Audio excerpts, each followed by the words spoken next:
Welcome to Baby Boomer Tales. My name's Jim. It's nice to be with you today.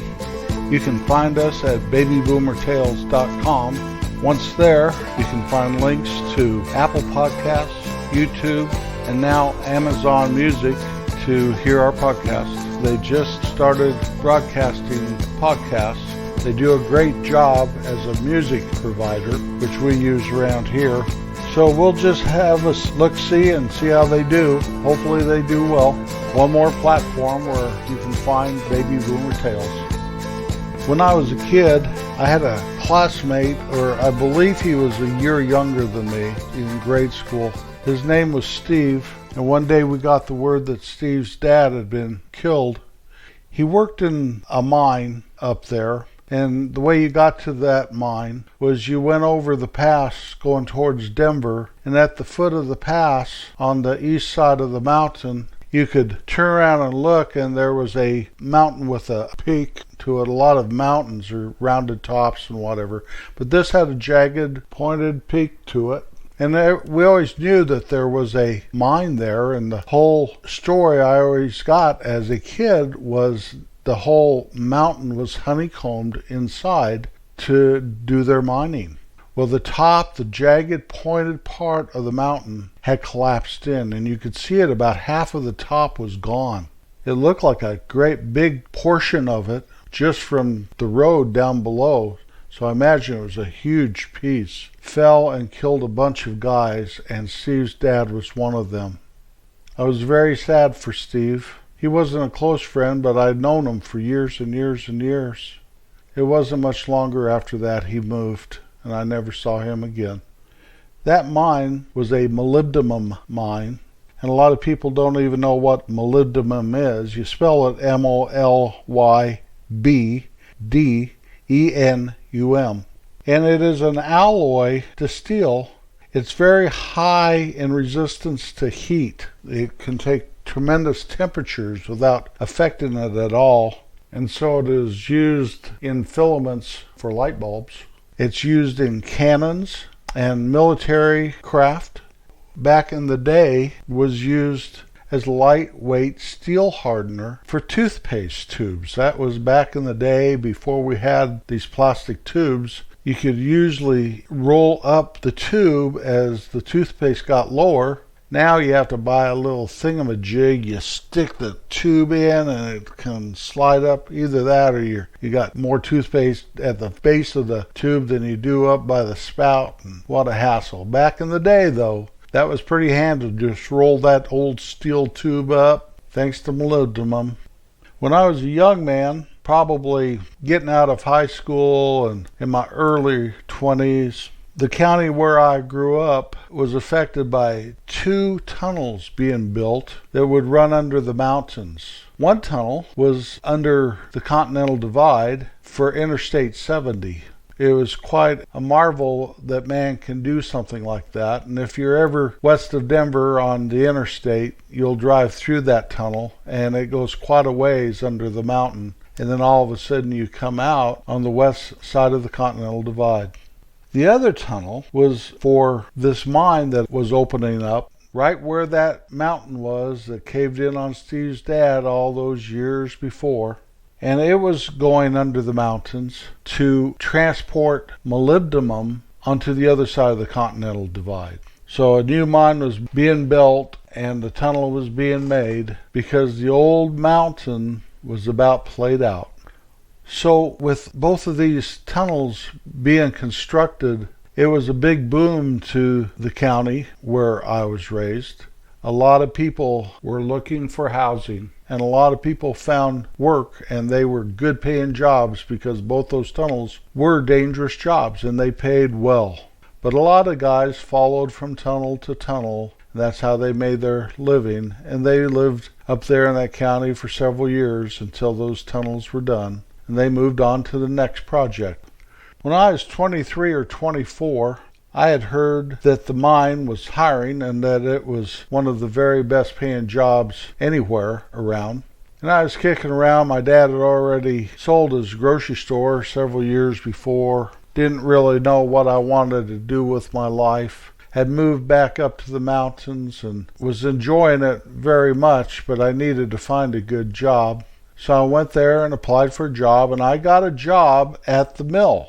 So they mine the ore, and then they send it to the mill, and the mill separates all of the ore from the dirt, separates the precious metals, the ore, the dirt, the sand. They send all the stuff that they cannot use and sell. They send it into what's called a tailings pond. And so I got a job in the mill there for the old mine, the old molybdenum mine there, the one that in the mountain that was honeycombed out. It was on its last years there. And that mill was amazing. I had a real wake-up call into what work was. Number one, they worked 24/7, 365. And so you had to work in a rotation, shift rotation. And the way that would work is you'd start off with 7 graveyard shifts, and then you get 2 days off. And then you work 7 swing shifts. And swing shift was from 4 in the afternoon till midnight. And then you get 1 day off. And then you work 7 day shifts, 8 in the morning till 4 in the afternoon. And then you got 5 days off in a row. And then you'd have to go back when those 5 days were over to graveyard shift that started at midnight, work all night till 8 a.m. What I remember about the mill the very most is everything was gray.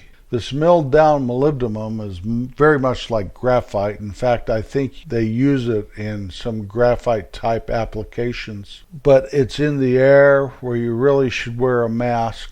The masks are hot. I know you don't even know what I'm talking about, wearing a mask all the time. Yuck, yuck.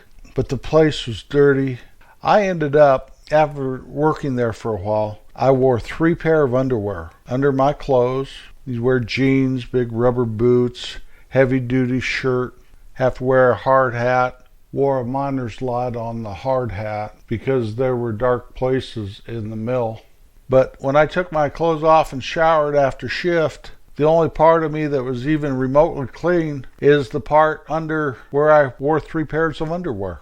I was just trying to keep clean. You'd have to scrub and scrub and scrub yourself to get that molybdenum out of your pores of your skin. To this day, I don't use a washcloth when I shower, unless I'm into something that I just have to scrub it off. I just cannot bring myself to use a washcloth because I literally had to scrub myself down after every shift. It was a job, and it hurt. You scrub your skin off. After I worked there for about 6 months or something, one day I was driving into work, and I was in a carpool, and we could see up above the mill where the tailings pond was. They pumped all those tailings up into this big pond that they made, and the sand and the sediment would settle, and you'd build it up and build it up and build it up, and it had washed back and washed out that whole pond. It looked like a big canyon up there. Walked into work, everyone was laughing about it and stuff. There's a new job on the board, tailings pond operator. Well, I applied for that job, and I got it. And the first thing I was told is, I don't care how much you sleep on graveyard and swing shift. I don't care what you do not let that pond backflow like that, or you'll be fired on the spot. So my days as a tailings pond operator started, and it was by far and away the very best blue-collar job I ever had in my life. You still did your 7-day rotation, but when you came to day shift, the day shift did all the work. They did all the work. The swing shift guy, it was still light out half of his shift, and it was an easy time. And then graveyard, you didn't want to sleep too much. You could fall asleep, but you better set your alarm clock because you had to get up and do what they called check your drips. The tailings came up in this big wooden pipe, probably 24-inch diameter. And then they would have little pipes, which they called drips, out from that. And you could open them up or slow them down or shut them off. And they're all up and down the line of this pipe that bordered the tailings pond. And so you would build up your sandy beach and build up the pond by adjusting those. And it was a constant adjustment. And you did not want that to start backwashing, or you'd lose the whole pond within minutes. So there's a lot of responsibility, but it was a very easy job. I remember I'd be sleeping on 2 o'clock in the morning, something, my alarm go off and I have to go out there. You're armed with your light on your helmet and a hammer and a few nails to pound into that wooden pipe. Rabbit run out in front of you and make you jump. But you get your drips all going correctly and you go back, take a little snooze again, cook yourself something in the kitchen there in the pond shack, read a book, put your feet up, alarm go off, you go back out. You could do that very easily unless your drips were close. If your drips were close, you best stay out there. It was a wonderful job. I'd have stayed there forever. But one day, they announced to us that they were closing the pond and the mill and the mine. And any of us that wanted to keep our job could go into the mine. And I asked, what about the pond? What about the mill? That will not be open for several years. Well, will I have my job on the pond if I go into the mine and the pond opens? We cannot guarantee any of that. All we can guarantee is if you take the job into the mine, you still have a job. So, okay, well, I went into the mine. Goodbye to that tailings pond. A deal where I didn't even have to shower if I didn't want to. A deal with a lot of times on graveyard shift, I didn't have to go home and go to bed because I got plenty of rest at work. First day at the mine, they put 100 of us on this what they called cage. Now the old mine, they went up into the mountain, and I was never in that mine. But this new mine, they sent you 3,000 feet down on a cage with 100 guys and girls. Sometimes that cage would bounce around, make you think you're going to fall to your death. Everyone said it was safe except the guys that were on the cage when it fell 50 feet. Freak you out for sure. You get down there though, and they made me a mechanic. Now these guys, it sounds like a government job to me because I was no mechanic, had no desire to be a mechanic. I graded high in mechanical aptitude when I was in school, but I don't even enjoy it. I mean, I can fix my tractor and all that stuff, but who wants to be a mechanic? Not me. Joe might want to be, and he might enjoy it. That's a secret to life, you know. It doesn't matter what you do for a living as long as you enjoy it. Joe wouldn't enjoy what I get off on, keeping statistics and records and projecting cash flows and whatever. On and on and on. I bore my wife to tears.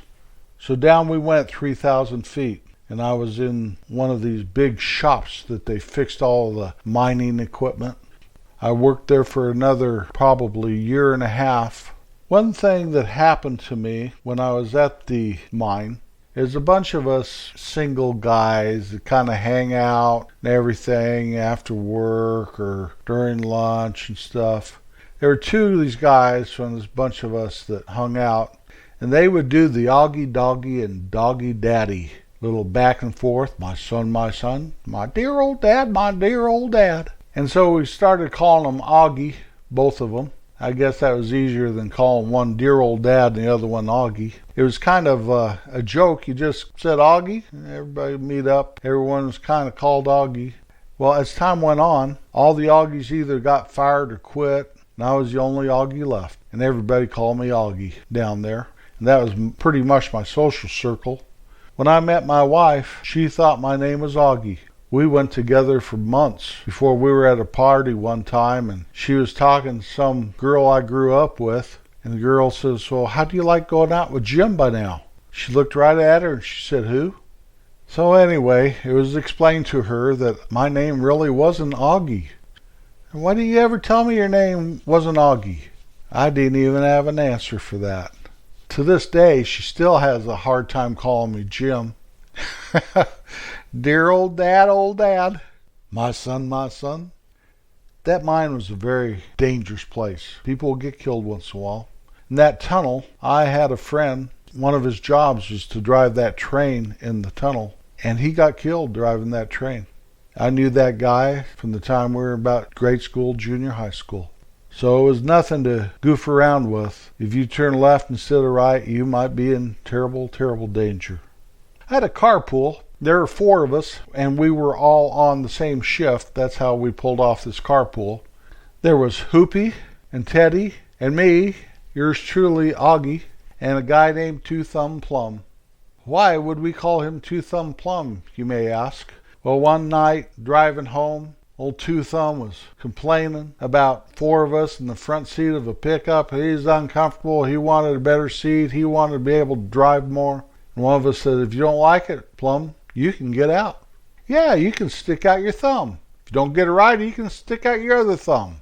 You can be Two Thumb Plum, and the name stuck. Everybody had a nickname there.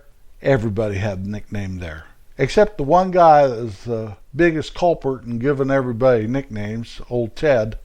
I'm not sure he ever really had a nickname that stuck on him. One time after carpool on graveyard shifts, we'd all come home and we'd stop at whoever's driving because everybody would meet at their house. Go in and we'd watch TV. We'd watch the Gong Show every morning. Every morning after graveyard shift, we'd watch that Gong Show. Well, I got a phone call, and it was one of my buddy's wives. He wasn't in our rotation, but he worked at the mine. Everybody worked at the mine back then. So I went over to the grocery store to see her. She said she needed to see me right away. I walked in. She said, Augie, I'd like you to meet Kim. I work with her. So here I am. What am I going to do? We stood around. Hello, hello. So I finally asked her out. Didn't know what to do. I want to get back to the Gong Show. And so that's how I met the girl I married. She interrupted the Gong Show. Awful glad she did. A few months later, they wanted me to work New Year's Eve graveyard shift. And Kim, because we were going out by then, thought we could go to a party. Well, I called the mine, and I said, I won't be coming in tonight. I looked at her, and my heart just wanted to be with her. And then I said, tell my boss I won't be coming in tomorrow night or any other night for that matter. And my history of the mine was over. It was not a bad place. I have friends that worked there until they retired. It helped a lot of those counties around there, helped a lot of families. It's still going, I believe. They do a first-class job. You would never know there was a mine there. They always bring everything back to its natural beauty and its natural state. If I was to say I miss that place, I'd be lying for sure. But there are some fond memories, and I made some very good friends. One of my good friends that I met through that mine was my roommate right before I moved out and got married and all that stuff. His name's John. I got word about 6 weeks ago that he had passed away. So John, this one's for you. Happy trails, my friend. Always be kind. Always be kind. I'll be back next Wednesday.